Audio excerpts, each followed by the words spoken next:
Alors, première question de toute la réclame. Monsieur Asselineau, en 2005, 55% des Français ont voté non au référendum sur l'Europe.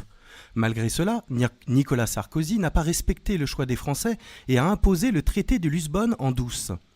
Avec votre émergence médiatique de ces derniers jours, due à la publication en direct du nombre de parrainages, pensez-vous que les Français qui vous découvrent peut-être ce soir et qui avaient dit non à l'Europe en 2005 vont enfin pouvoir faire entendre leur voix en votant pour vous à la présidentielle ?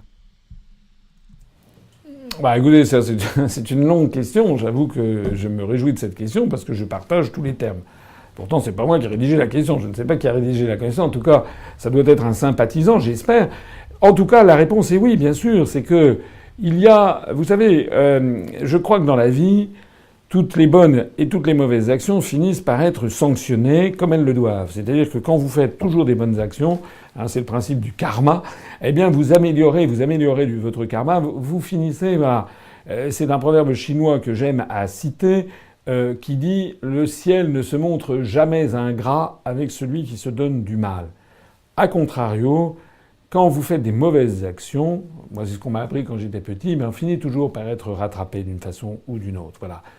Le viol, la violation du vote de 2005, en fait, a été une mauvaise action et qui ne cesse de faire ses effets.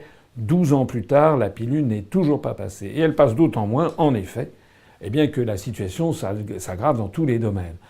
Ne vous laissez jamais intimider par ceux qui vous disent voilà, vous êtes conspirationniste, vous êtes ci, vous êtes ça. Il faut dire vous, messieurs les européistes, vous avez violé le référendum des Français de 2005. Vous n'avez plus le droit moral de nous donner des leçons de morale. Voilà.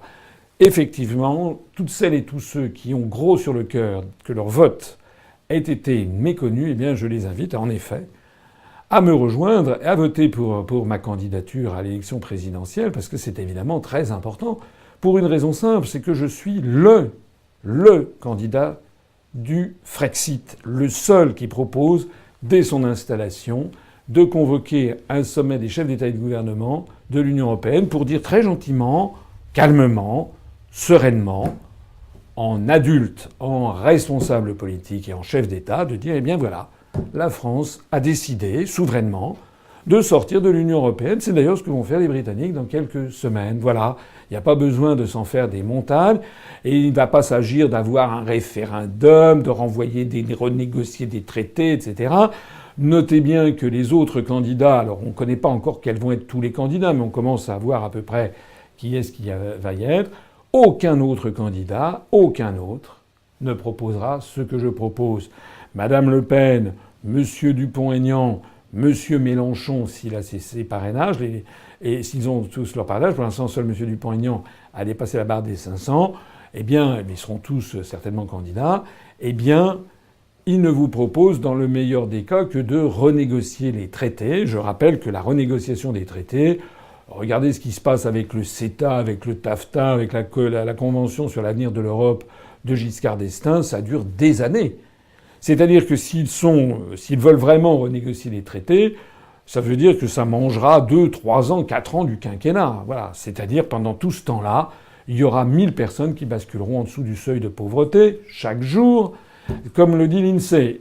Et au bout du compte, on sait très bien que la montagne accouchera d'une souris comme elle a accouché d'une souris avec la Convention sur l'avenir de l'Europe. C'est pour ça que j'invite effectivement toutes celles et tous ceux qui ont voté non à la Constitution européenne en 2005, d'en tirer les conclusions.